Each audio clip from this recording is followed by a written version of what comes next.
Bonjour ou bonsoir dépendant de l'heure à laquelle vous nous suivez. Dans cette vidéo, nous vous parlerons du chapitre 2 qui s'intitule Perception et attribution. Sans plus tarder, je voudrais définir le mot perception.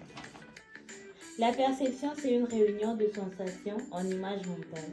C'est un processus par lequel un individu sélectionne, organise et interprète les stimuli qui parviennent à ses sens. La perception repose habituellement sur des informations délivrées par ses sens. Lorsqu'on parle de la perception, on voit aussi la perception que nous livrent nos sens. Il y a des problèmes qui interviennent dans la perception. Chaque personne a sa façon de percevoir les choses. Pourquoi nous ne voyons pas les mêmes réalités? Éléments fondamentaux du processus de perception. 1. Stimulus du milieu. 2. Sélection perspective.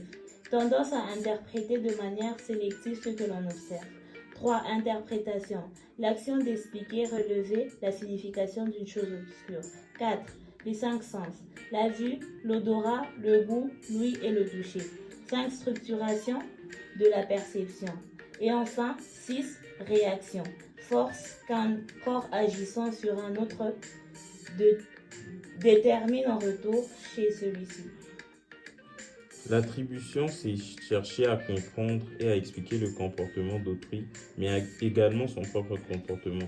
Une attribution a pour but d'expliquer pourquoi un événement a eu lieu.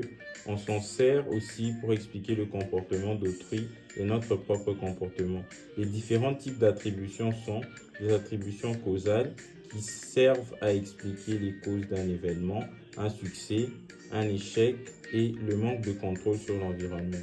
Les attributions dispositionnelles qui servent à déterminer dans quelle mesure l'action qui vient d'être accomplie par un individu nous renseigne sur ses prédispositions. Et enfin, les attributions de responsabilité qui représentent le degré de responsabilité qu'on croit avoir dans un événement.